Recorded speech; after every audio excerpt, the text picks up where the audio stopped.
Ever wondered what goes into building, well, perhaps the world's most versatile fighter jet? Or how a single company manages to navigate, the incredibly complex world of global defense, cutting-edge innovation, and even tackles climate change, all while making billions? Today, we're diving deep into the fascinating world of Dassault Aviation. From their iconic Rafale jets, surprising export success, and frankly, revolutionary maintenance approach, right through to their ambitious sustainability goals. Prepare for some truly eye-opening insights. Welcome back to another deep dive. We're really glad you're joining us today. Our mission, as always, is to take this stack of sources today. It's Dassault Aviation's 2024 annual financial report, plus various news and analysis pieces, and really just extract the most important nuggets of knowledge. The key insights for you. Think of this as your essential shortcut to being well-informed about a company that's, well, profoundly shaping aerospace and defense. Okay, let's unpack this then. When you think of a fighter jet, you probably picture something built for like one very specific job, right? Maybe air superiority, just owning the skies. Or maybe a ground attack specialist focused on strikes. But our sources, they show the Rafale as anything but. It's not a one-trick pony at all. It's more like an aerospace chameleon, truly omnirole, as they say. Yeah, and what's really fascinating here is that it was literally omnirole by design. This wasn't some capability bolted on later, it was core to its purpose right from the start. The French Air Force and Navy, they had this incredibly ambitious requirement. They needed one aircraft, just one, to replace 7 different types they were operating. Should have been. Wow. 7 distinct roles. Think about that. Ground attack, naval ops, everything condensed into one platform. That's a huge, almost unprecedented undertaking for a single design. And it seems it absolutely lives up to that omnirole label. The sources detail just how versatile it is. It can handle air-to-air superiority, taking on enemy jets. It does anti-access, area denial, basically controlling airspace. It's good at reconnaissance, gathering intel, close air support for troops on the ground. Right. Precision strikes, too. Yeah, exactly. Dynamic targeting, precision strike. It launches anti-ship attacks, crucial for naval power. And even nuclear deterrence. That ability to do so much, that just seems like a huge part of its global success story, don't you think? Oh, definitely. It must simplify logistics, training, everything for the forces using it. Absolutely. And if you connect that to the bigger picture, that adaptability, it's clearly translated into some pretty impressive export numbers. It's become a very desirable asset internationally, especially now when nations need flexible defense. Just in 2024, Dassault secured orders for 30 export Rafales from 2 new customers. 30, okay. Yeah, 18 for Indonesia, which actually brings their total order up to 42 now, and a really significant order, 12 for Serbia. Serbia is interesting. It makes them the 8th export customer and the 3rd European nation to buy it. So it's expanding its footprint in Europe beyond just the traditional partners. And here's where it gets really interesting on the delivery side. Shows their production's ramping up. They managed to deliver 21 Rafales in 2024. Actually beat their target of 20. And that's way up from just 13 delivered in 2023. So a clear acceleration there. And that included finishing all 24 deliveries to Greece, solidifying that relationship, showing they can deliver on these big international contracts, maybe even ahead of schedule. Which naturally raises the question, what's driving all this demand, the faster deliveries, particularly lately? Well, the report itself is pretty explicit. It says in the defense sector, the export situation is, and I quote, benefiting from the geopolitical context. Okay. No surprise there, maybe. Right. International tensions are pushing governments to introduce what the report actually calls war economy measures. Basically, a serious ramp up in defense spending, defense capabilities. They want proven, versatile platforms. And in this environment, Dassault is clearly strengthening its position globally. Leveraging the jet's capability, sure, but also the urgency of the times. It's also interesting you see these broader discussions bubbling up in the sources around the Rafale. Things like the whole quality versus quantity debate when comparing it to other jets. That's always a big one in military circles. And we also see mentions of that crucial order for 26 Rafale Marine jets for India, the carrier-based version. The naval one. Exactly. And it's important we stress, we're just reporting what's in the source material here. We're not taking sides on these comparisons or the geopolitics. We're just laying out the information for you. Impartially, you can draw your own conclusions. The Rafale Marine, just for clarity, that's the one specifically built for aircraft carriers. Different landing gear, stronger structure, that sort of thing. Exactly. But what really stands out, I think, beyond the combat specs, is this unique maintenance concept. It's a major driver for cost efficiency and keeping the planes ready to go. operational readiness. Okay. How so? Well, unlike a lot of other advanced fighters, they need these really costly, time-consuming depot-level inspections every few years, right?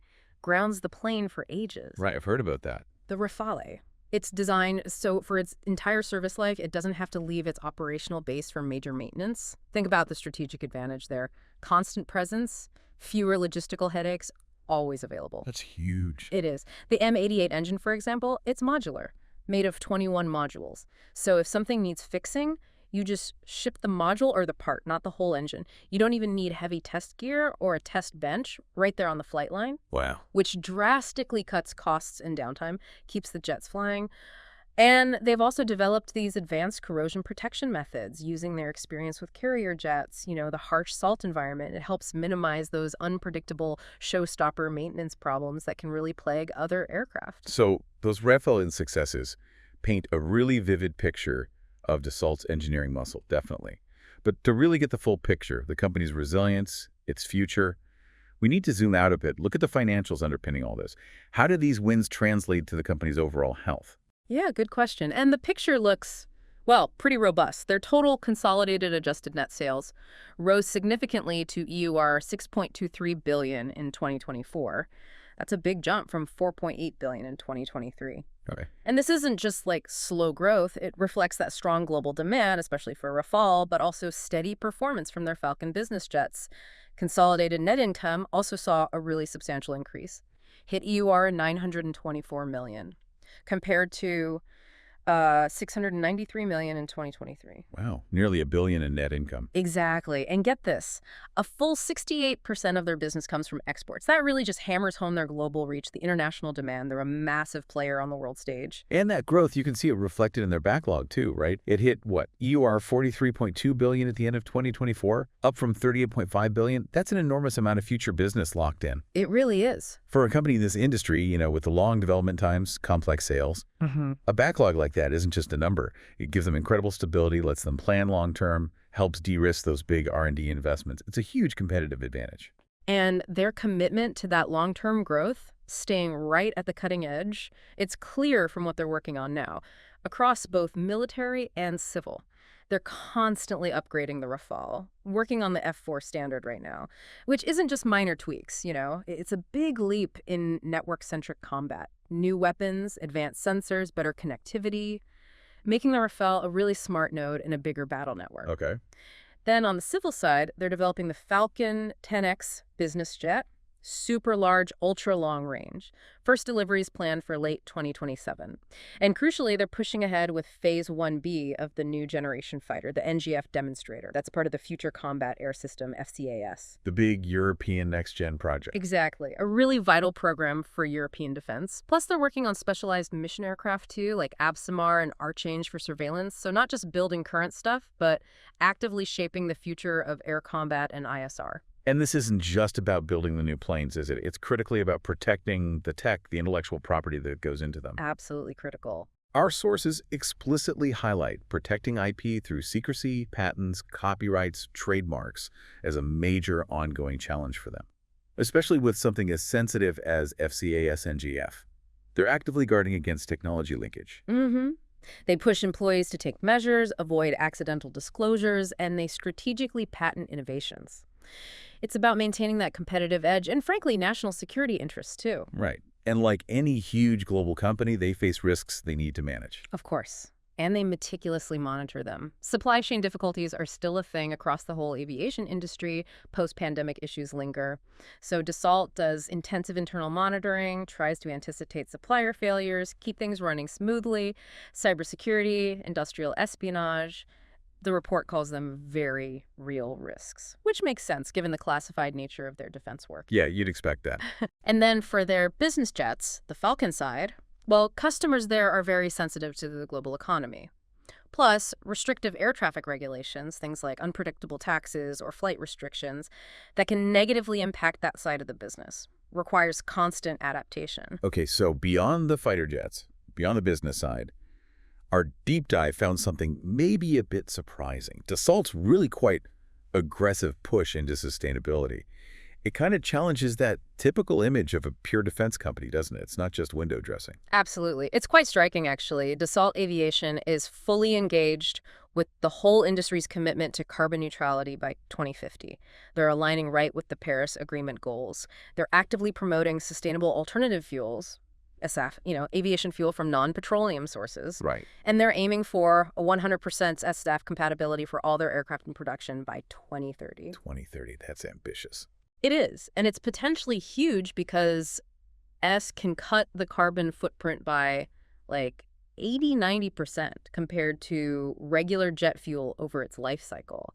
And what's insightful here, I think, is that leading on SF for their business jets, Yeah. that actually gives them crucial R&D data for their military planes, too. Oh, interesting connection. Yeah, it could give them a strategic edge in future green defense contracts. Sort of aligns national security and climate goals in an unexpected way. And that's a tangible commitment. They're actually doing tests, right? Yeah. Ground and flight tests using fuel made from the circular economy, like used cooking oil. Yeah, waste cooking oil, meat industry waste, that sort of thing. And it seems to be paying off. They demonstrably cut their Scope 1 emissions in 2024 compared to 2019. Scope 1 being their direct emissions, right? Yeah. Fuel burned on site, company vehicle. Exactly. Direct emissions they control. And that reduction is partly down to energy-saving plans, but also increased SF use. They're also speeding up the switch of their company cars to hybrid and electric models. And beyond the environment, the report gets into their social and governance side, too. They employ, nearly 14,600 people, mostly in France and the U.S., and they focus heavily on keeping talent, training people up, diversity. The numbers show that. Women were 22.2% of hires in 2024. And notably, women make up 43% of their board of directors. 43%. That's actually higher than the legal minimum in France, isn't it? It is, yeah. They also have strong programs for disability inclusion, making workplaces accessible, and a big focus on employee health and safety, with ambitious targets to cut accident rates. Their ethics framework also seems pretty robust. They talk about a zero-tolerance policy on probity breaches, basically dishonesty and corruption. Right. And that's backed up by an ethics and compliance department that reports directly to the chairman and CEO, shows it's taken seriously at the very top. They've also set up a secure channel for whistleblowers. People can raise concerns anonymously, and they're protected. That helps build trust, ensures issues can surface safely. Good governance. And their supplier relationships are interesting, too. Really shows a commitment to their industrial base. Around 85% of the parent company's suppliers are French. That's a strong focus on their domestic ecosystem, economic resilience. And they actively support SMEs, the smaller companies in their supply chain. How so? Well, get this. Their French subsidiaries pay suppliers, on average, 13 days before the legal deadline. And for SMEs, it's an average of 16 days before the deadline. Wow, that's significant, especially for smaller businesses. Cash flow is everything. Exactly. It's a real commitment to strengthening their whole supply chain, which ultimately helps their own operations run smoothly, too, especially in tough economic times. So, okay, let's try and bring this all together. What does it all mean? Dassault Aviation isn't just building advanced jets. They're navigating this incredibly complex global scene. Geopolitical demands pushing defense orders, sure, but also these critical environmental goals, strict ethical operations. And they seem to be leveraging that dual civil-military expertise to kind of spread the risk, ensure stability, keep innovating. Yeah, this deep dive really reveals a company with a very strong foundation, both military and civil, and they're using innovation not just for performance in the core business, but it's also driving these maybe unexpected advances in areas like sustainability and how they manage their supply chain. Their success seems to be built on a pretty holistic approach: tech leadership, financial strength, solid governance. They all seem to go hand in hand, creating this resilient, forward-looking company. So here's a final, maybe provocative thought for you to mull over. In a world where global tensions are rising, where demand for sophisticated defense tech like the Rafale is actually soaring, how does that very demand become this unlikely catalyst? A catalyst for advancements in sustainability, in talent development, in ethical business practices within companies like Dassault? Does that intense need for robust long-term defense capability inadvertently push the whole industry towards being more responsible, more sustainable? Something to think about. Anyway, thank you so much for joining us for this deep dive into Dassault Aviation. If you found this discussion insightful or even just interesting, please do take a moment to subscribe, maybe like the video, share it with someone who might find it useful, and definitely leave a comment. We love hearing from you. Your support really does help us bring more deep dives like this to you.